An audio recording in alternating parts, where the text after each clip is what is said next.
Hey world.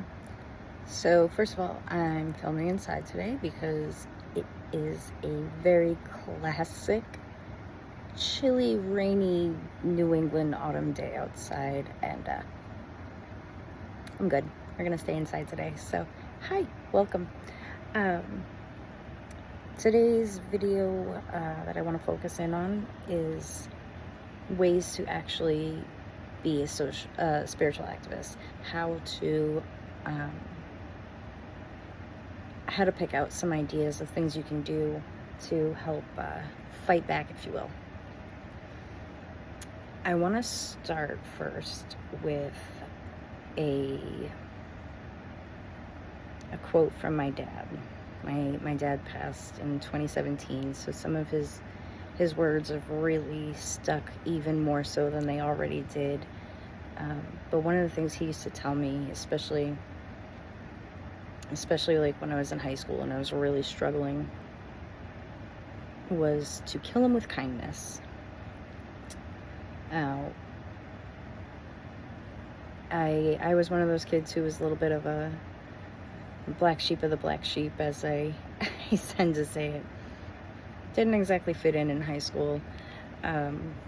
That's okay. It caused a lot of frustration. I can remember my dad listening to me very, very patiently and very lovingly and just saying, kill him with kindness. And his whole point in saying that was the obvious of, don't lower yourself to their standards and things they're doing. Sorry. Love's getting cozy next to me. I'll lay back down. Hi. Good girl. Lay down.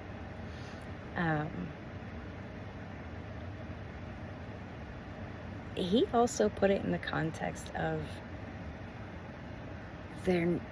nothing drives a bully more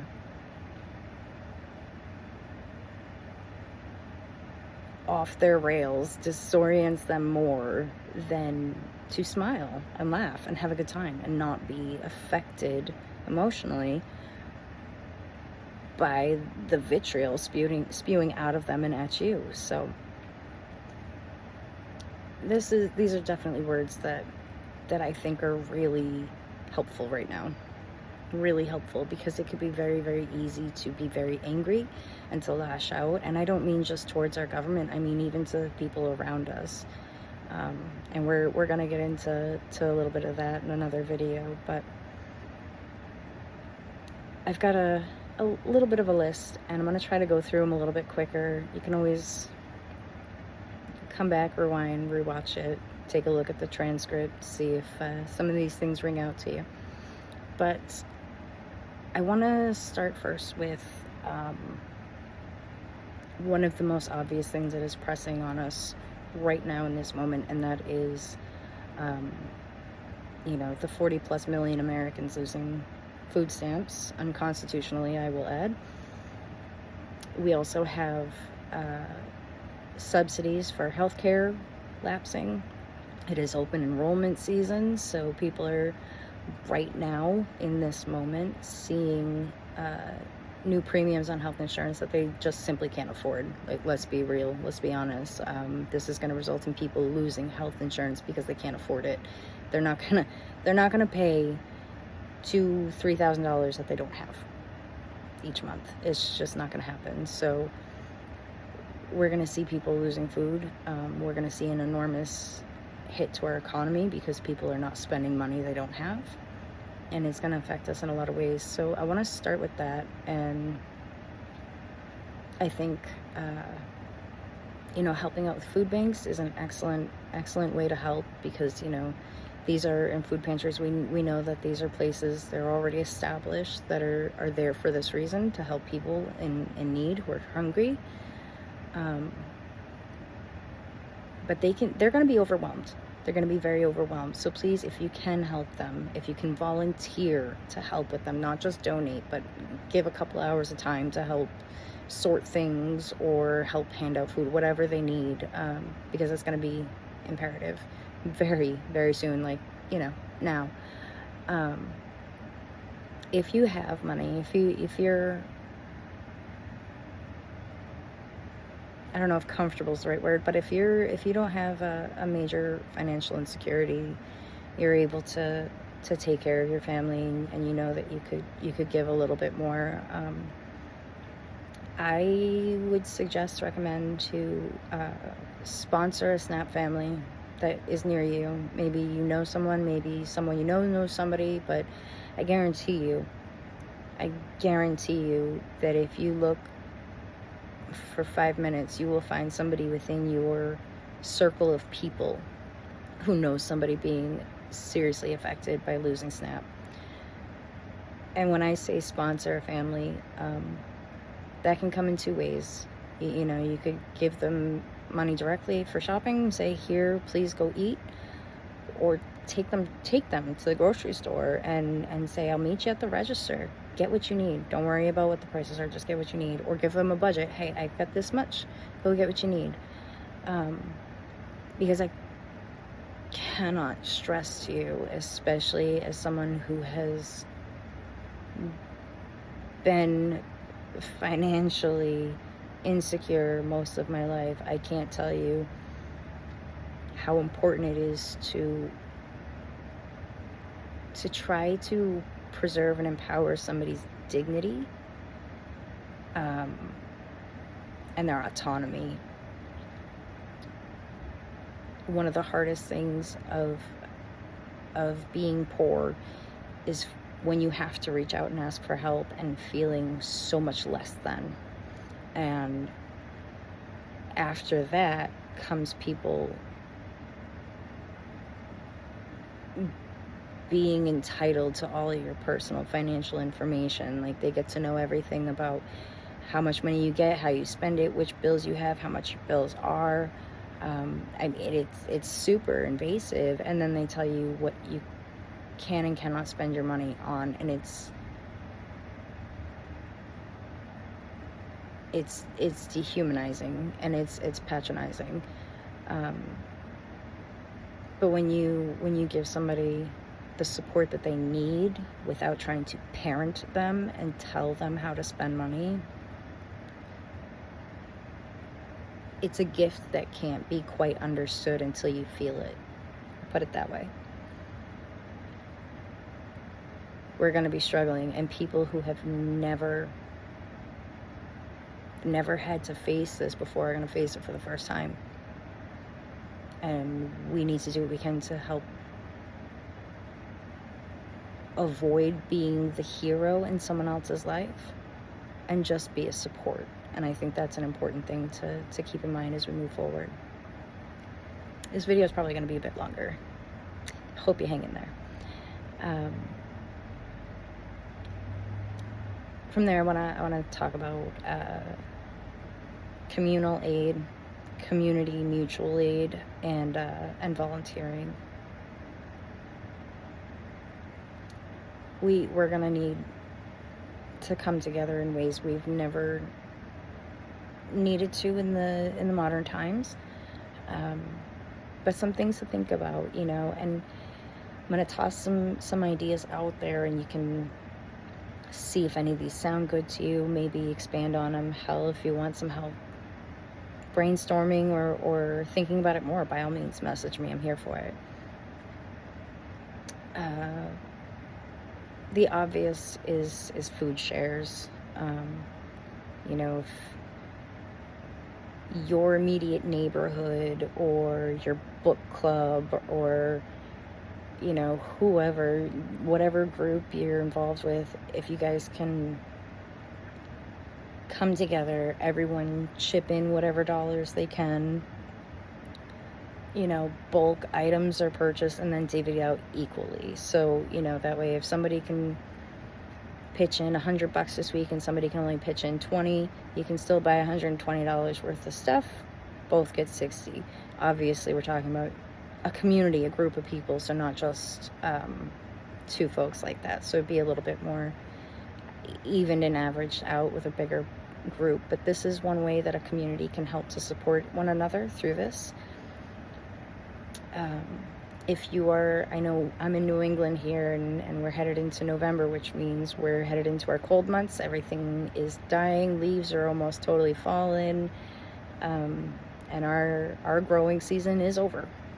And we won't be able to grow things outside for a solid 5 months at least. So probably closer to 6. So that we're a little bit limited on growing, but if you maybe have a greenhouse, or if you're in a more temperate climate, a little bit more further south where you can garden outside year round,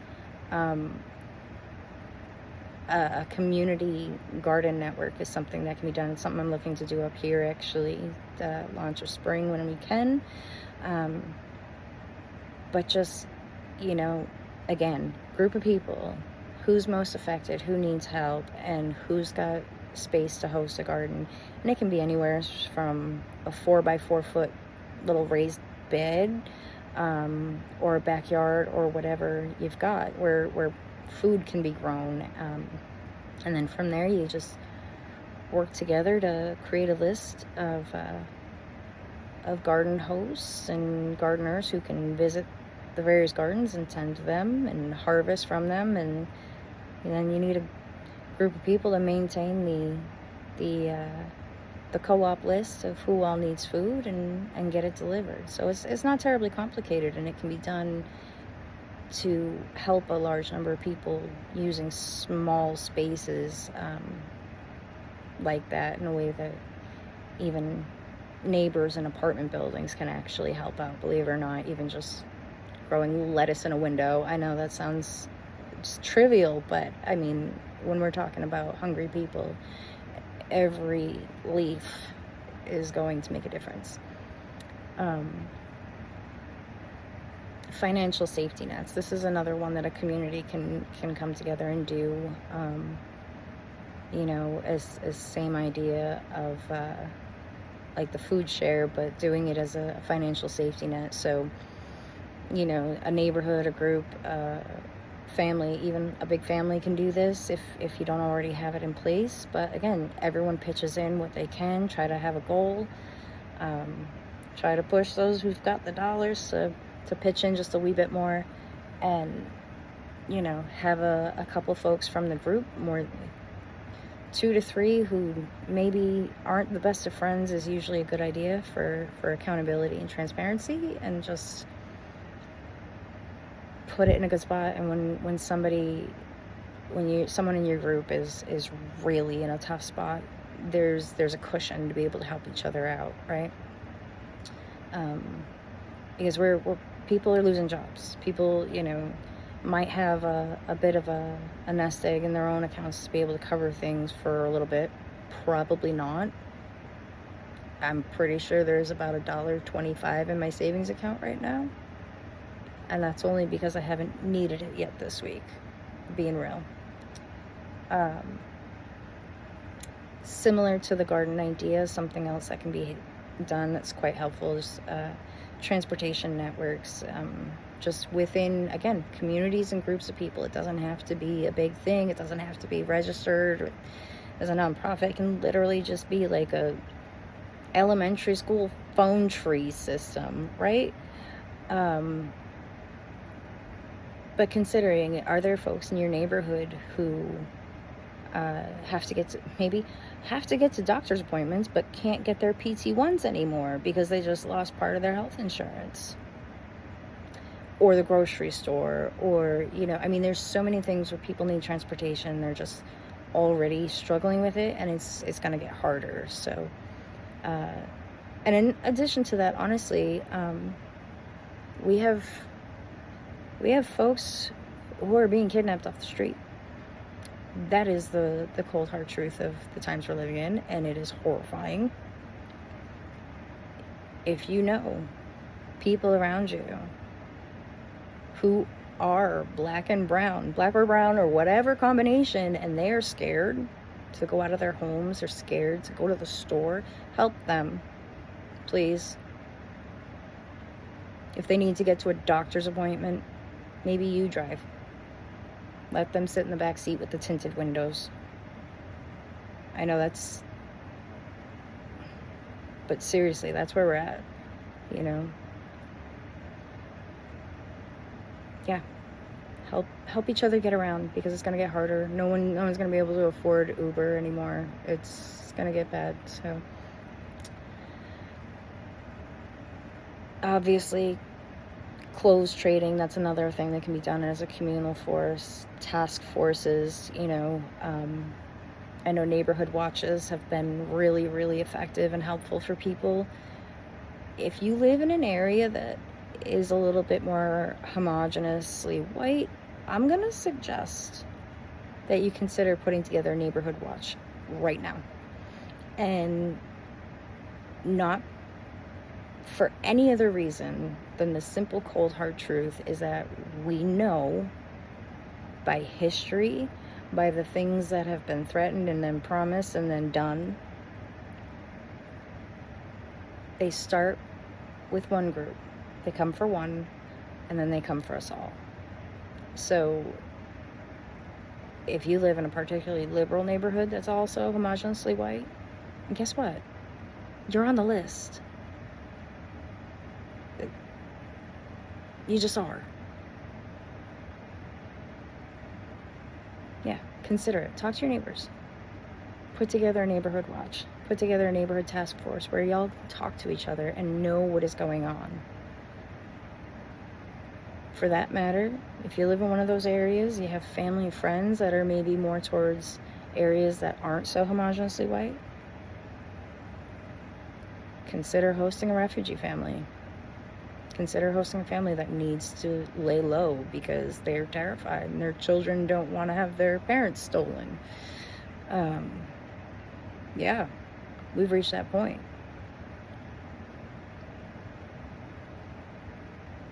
And that leads me to wellness checks and medical care. If you are someone who has medical training, whether it be as a first responder, EMT, firefighter, nurse, honestly, any kind of first aid certification, I don't care what it is, doctor, connect with your neighborhood and volunteer to help out in acute cases.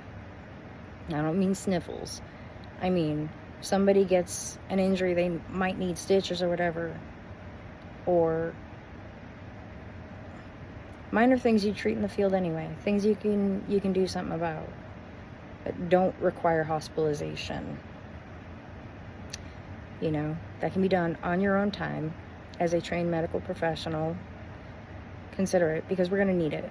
We're going to need it badly as people lose care and lose their insurance, and it becomes increasingly more dangerous to leave the house to do regular life things. So consider that, please. Be that resource in your community, because we need you.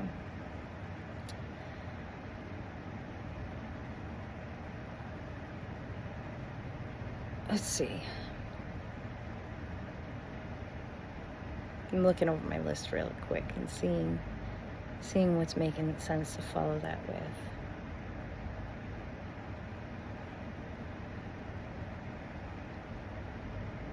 I think we can briefly touch on, there's some obvious ways that people talk about strikes, protests, boycotts, etc.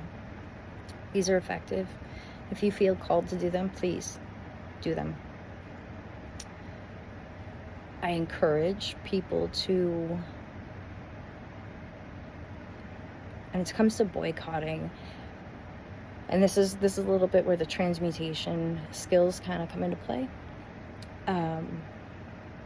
We've got a pretty good idea of who the culprits are. So as far as these large companies that are turning into bigger and bigger conglomerates and consolidating more and more ownership to fewer and fewer people, we're aware of that, and we know that they've been dumping billions of dollars of their profits into our politics for a long time. We're aware.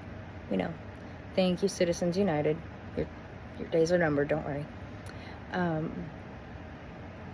But trying to pull out that list of companies every time you want to buy sugar is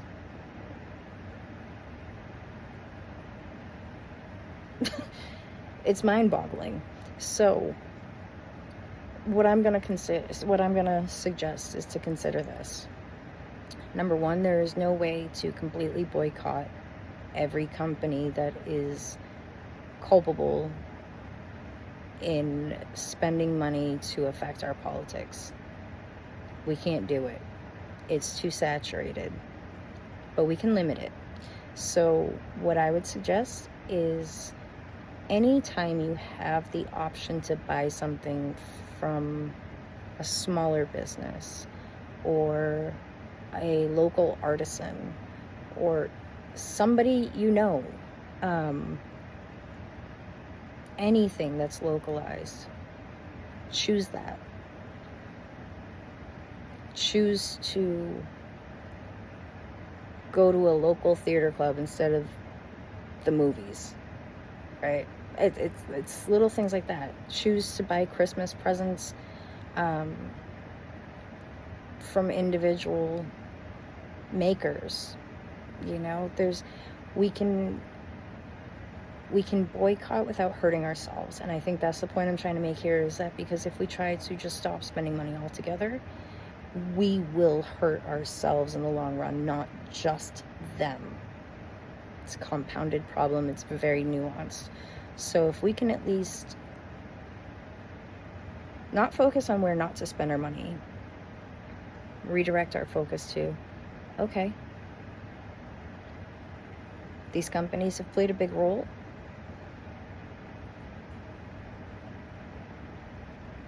They're going to be held accountable at some point. That's in our power. It's going to happen. It's coming.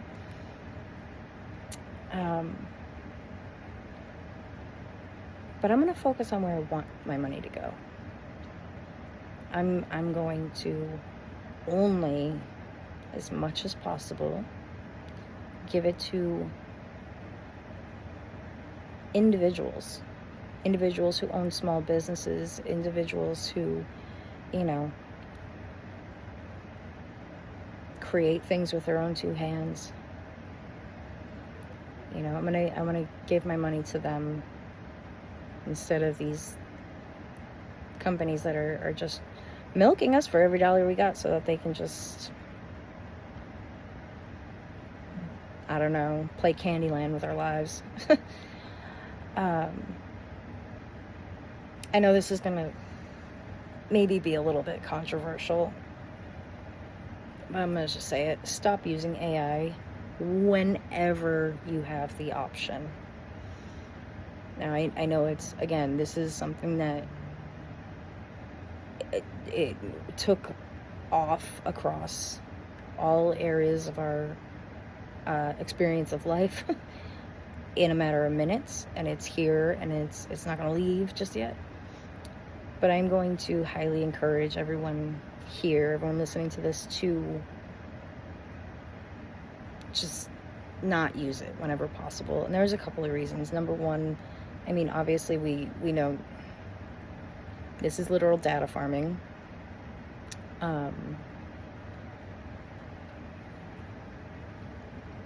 But more than anything, I want to point out the water and power usage that goes into running AI technology and making it available to public human consumption. I think I picked up somewhere that it takes like tens and tens of gallons of water to produce one AI generated image, not even a video, just image. And the power usage is through the roof, and we're already seeing problems with that, where they're having to build these new AI power centers just to run this stuff, and data centers to hold all the information that's being generated non-stop by people interacting with it, because it's not just you getting information from it, it's getting information from you too. That's how it functions. It learns. Seeing neighborhoods around where they're building these places, their electric bills have already shot up through the roof already, and places aren't even on and running It's going to seriously affect us in an economic way and environmentally. My dog just shook. And that's not even touching on how it's affecting us politically. I'll leave it at that.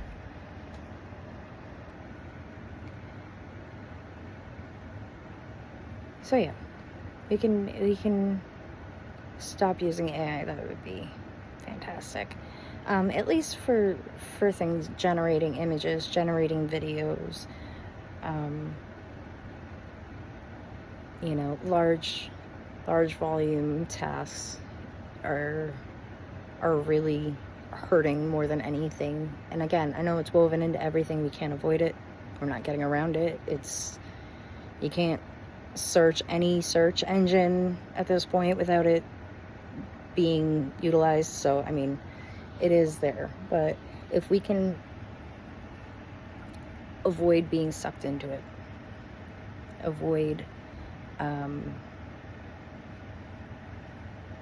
letting it come in, and maybe if anyone's willing to listen, say, hey, we need to be present here, not using this thing over here. And I know there's I said I might not be agreed with on this one. I know there's a few different schools of thought going on. This is a slightly controversial topic in the spiritual community. Some people feel like it is basically the antithesis of spiritual practice, and it's not beneficial in any way, shape, or form, whereas others will say things along the lines of it is an alternate form of consciousness, and if we can understand it to be that, then we can also help to evolve our own ideas of what consciousness is. And I do appreciate that. There's a lot of room for it, and I don't think it's necessarily wrong or bad, and I'm not anti-AI. My point is I think we need to, as a collective, especially as spiritual activists, be very conscientious of when we're using it and for what we're using it and for how long, because again, those gigawatts and gallons stack up fast. And the hardest part about it is that we don't see that part. That part is blinded from our view, so it's really easy to not think about it, right? So I just wanted to put that out there. Coming back real quick to strikes and protests, I'm going to highly encourage anyone who's a spiritual activist to participate in strikes and protests whenever you are called to do so. And I put it in this phrasing because a lot of us can feel like, I really need to be on the street. I need to be alongside these people. I need to be holding the line, and I need to be a body that is representing the voice of the people, especially those who can't be there, who can't be on that line. And that can contradict a little with, okay, but my job as a spiritual person here during this ascension is to, hold the positive vibes, to hold the love, it's to raise the vibration, it's to not get sucked down into these lower density vibrations, and et cetera, et cetera. Well,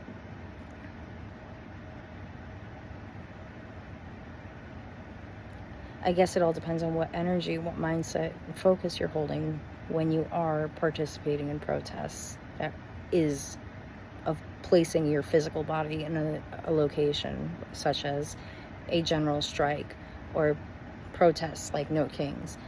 Are you standing on the side of the street with a sign and angry screaming at the cars driving by? That's a lower density vibration. Are you standing on the side of the road wearing a tutu, smiling, laughing, and getting people to honk for democracy?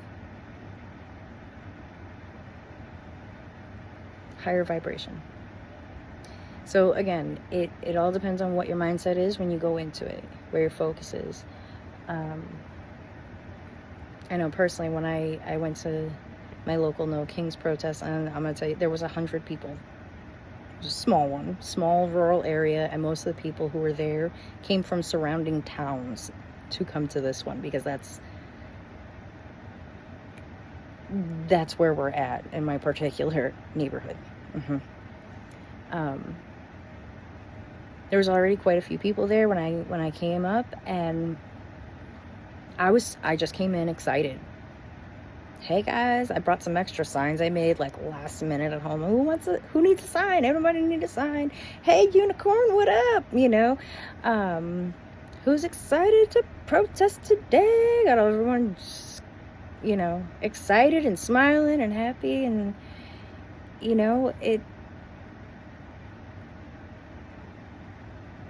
don't have to be angry. A lot of people are angry, but we as spiritual activists, we have to recognize when these things come up that we are here to hold that piece of it.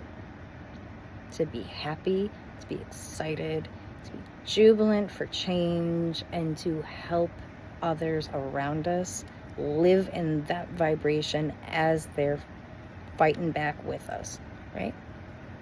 It's really easy to stay in a positive mindset when you're sitting in your room with crystals and candles and beautiful ambient music, meditating.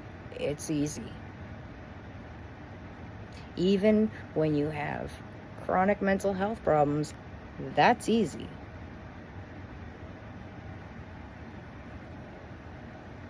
Do that out there with people. That's where it becomes challenging, but it is one of the most important jobs that some of us have been sent here to do. We're here for it, right? So we'll get into tips and tricks later on how to do these things better, but I just want to put it out there. Yeah, don't feel like because you're on a spiritual growth journey, because we're headed towards the golden age, that we're raising the vibration, that it would be inappropriate for spiritual activists to be going out on the street and participating in protests, because it's quite the opposite. It's our voices, it's our bodies that gives the rest of those who are too scared to come, who aren't sure if this is the right train to jump on, it lets them see that, you're not alone. We're right here. We're all here. We're in this together. We see you. We've seen you from the start, because we all in the same boat,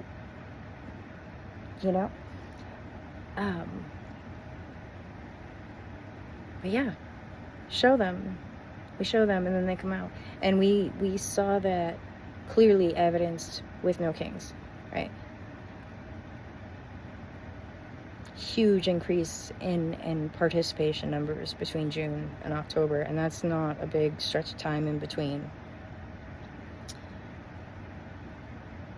All right, for this kind of leads me right into the importance of gatherings and parties. We're headed into holiday season. As one of my late aunts used to say, the season of the festivals of long nights. And I love that, because that was her way of really just overarching showing love to every faith that celebrates a holiday during the month of December, because there's just so many. And I really appreciate that. So we're coming up on that time. I know a lot of us are keenly aware of the fact that we've got Thanksgiving in just a few weeks, followed by Christmas.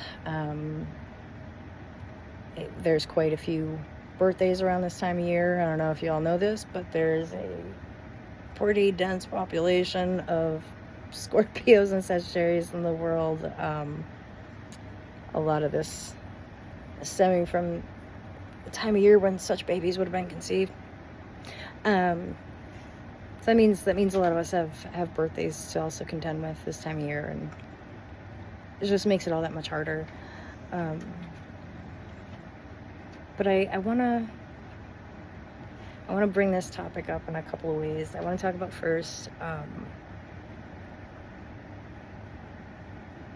no, this is going to sound wild, but y'all remember the Grinch, right? Grinch thought he could ruin everybody's lives by just stealing Christmas, literally the whole holiday. And we all know how that ended. A whole village of people outside with absolutely nothing, singing and having a good time anyway, because they were all still there. That was what mattered, right?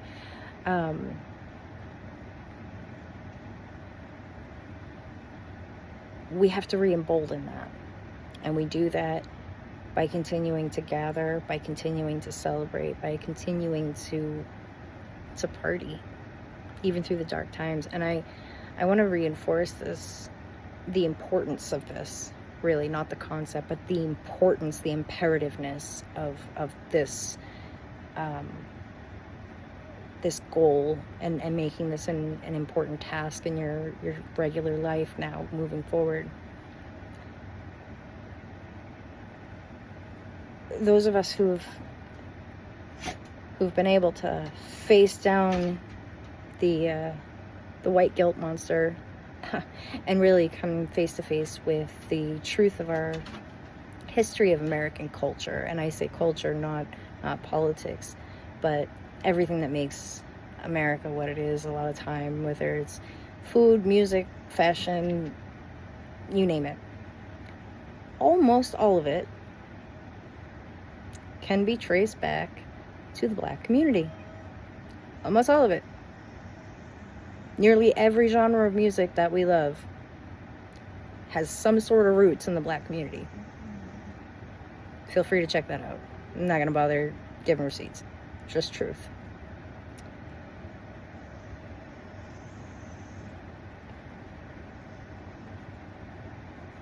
It's pretty common knowledge that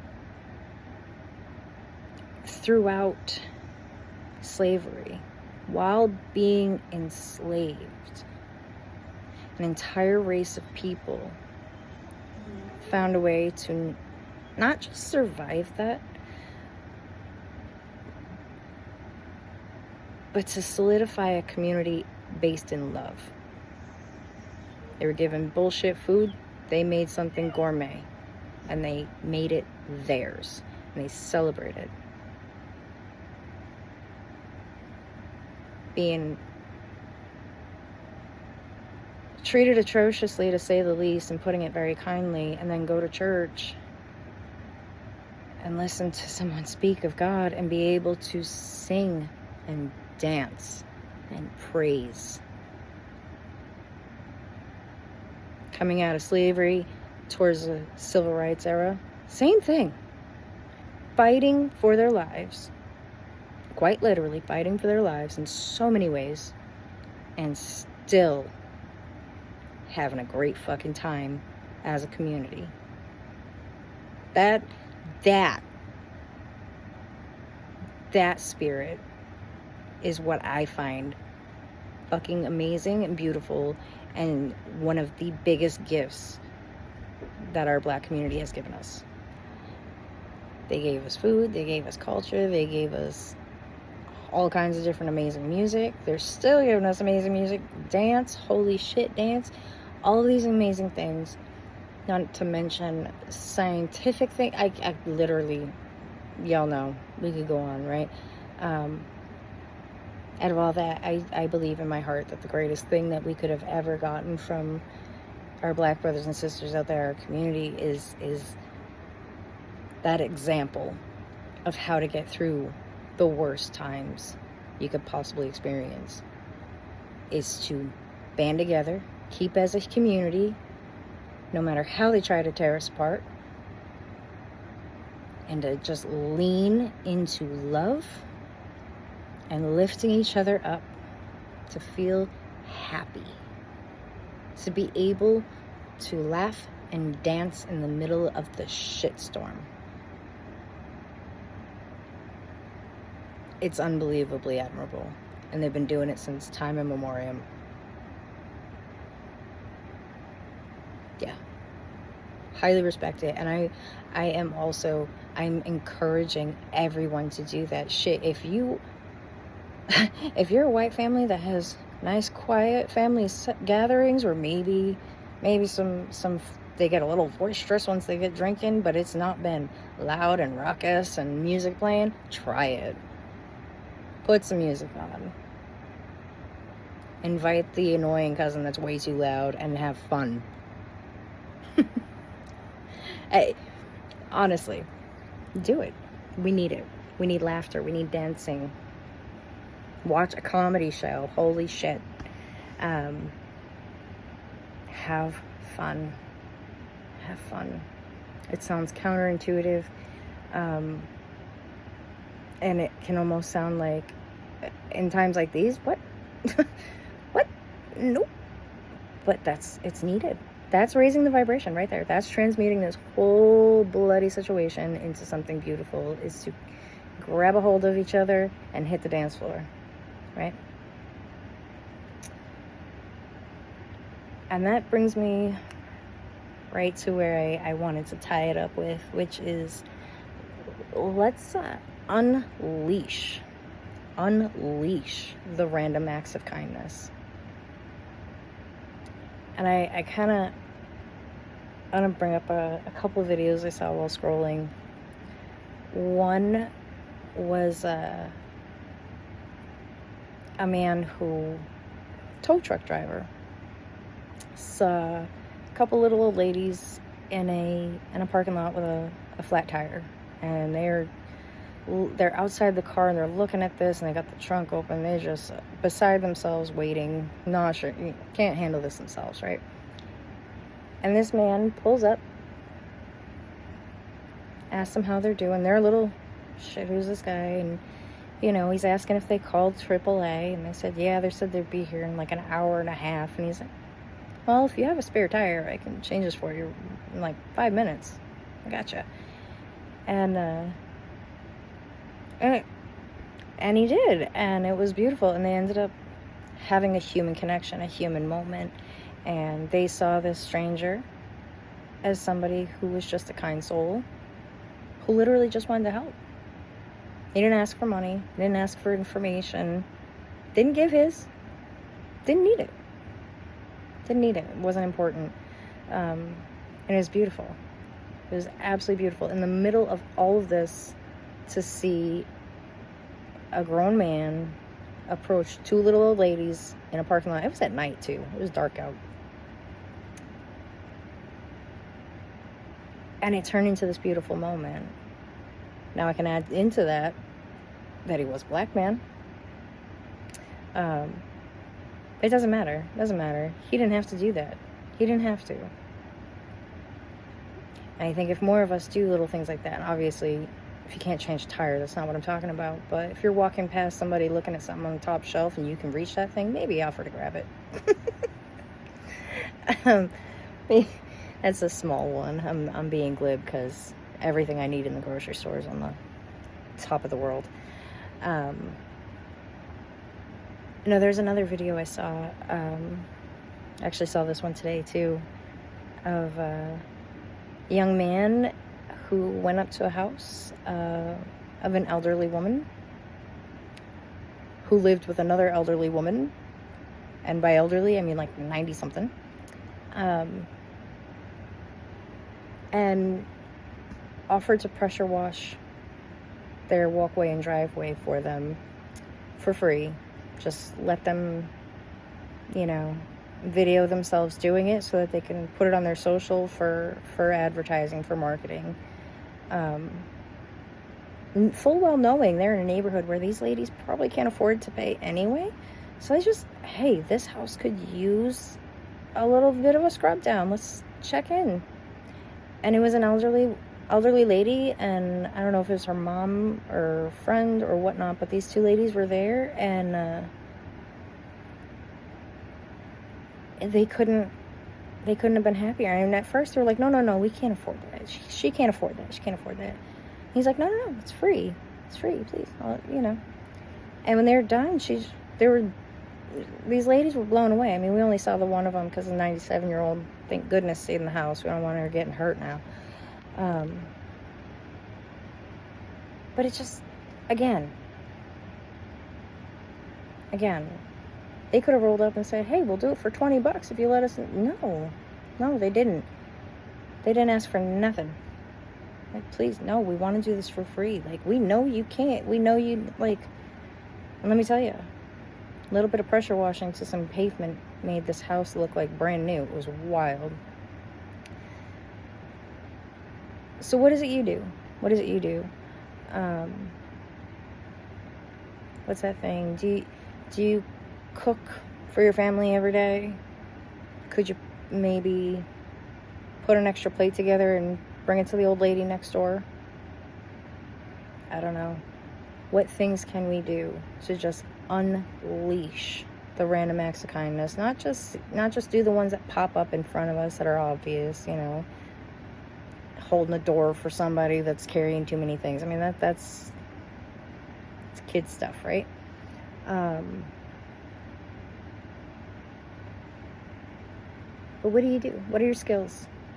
And who is around you that needs those skills but might not be asking because they can't afford it? Because they want to pay you, but they can't. Or maybe they don't feel like they could pay you what you're worth and they don't want to insult that. Honestly, that was the case with these young men in this driveway they cleaned off. It wasn't that she didn't want to pay them. She couldn't afford to pay what she knew they'd be worth. She ended up giving him a tip afterwards anyway. You know? That literally had to force it into this kid's hand because he was not going to take it. It was so sweet.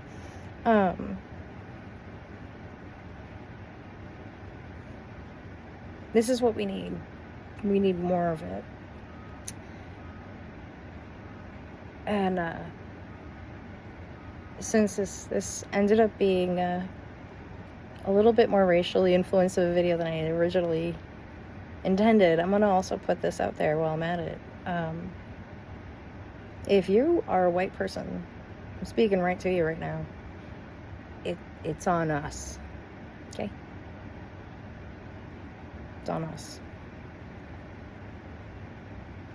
This whole mess is up to us to fix. Now,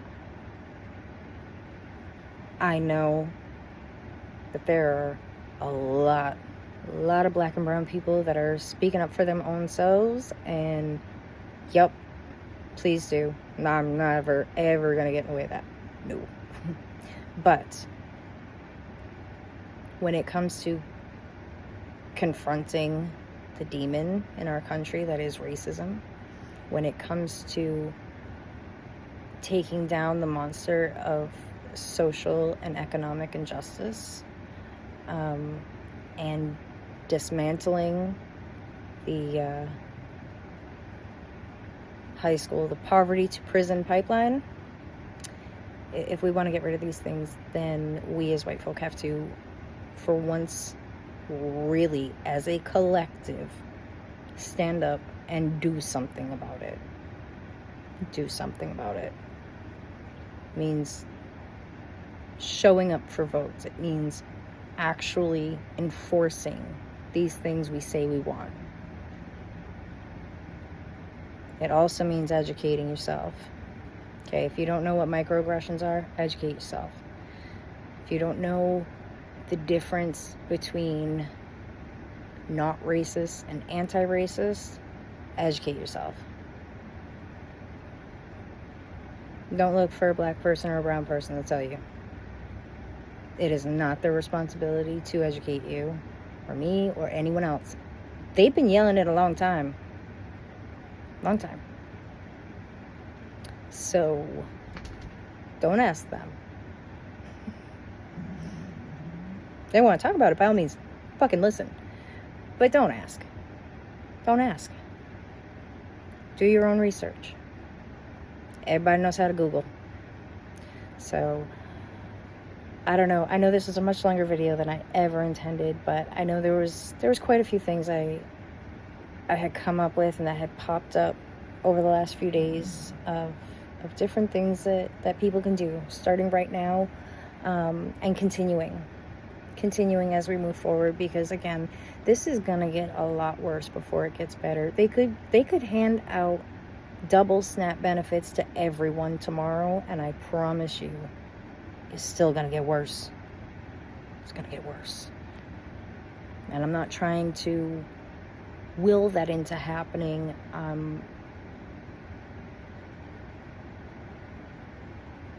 I am looking to my spiritual activist community to prepare for that transmutation and start that process now, so that we lessen the blow and so that we move through it with more grace, so that we're able to assist as many around us who are on this trajectory with us to be able to do their part, because it takes all of us. We have to do it all together. It's not gonna, ain't no one person gonna save the day or ruin it. It's collective all the way around. So I don't know, see if any of these ideas sound good to you. If there's some you're already doing, let me hear about it. I'm interested. And if there's other ideas I haven't mentioned, oh my god, please put it in the comments so that I know, and I will shout out the hell out of it. Whatever it means to, I guess. But yeah, I hope y'all are feeling pretty well. I'm videoing this on October 29th, which just happens to be perihelion day for 3i Atlas. So I know the energy is a little wild everywhere, but this was the topic I got pushed to record about today, and I couldn't do too much about the length of it, I guess. But yeah, I hope everyone is warm, safe, comfortable, fed, loved.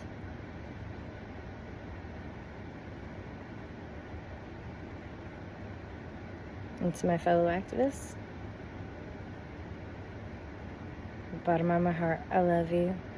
We got this. Later.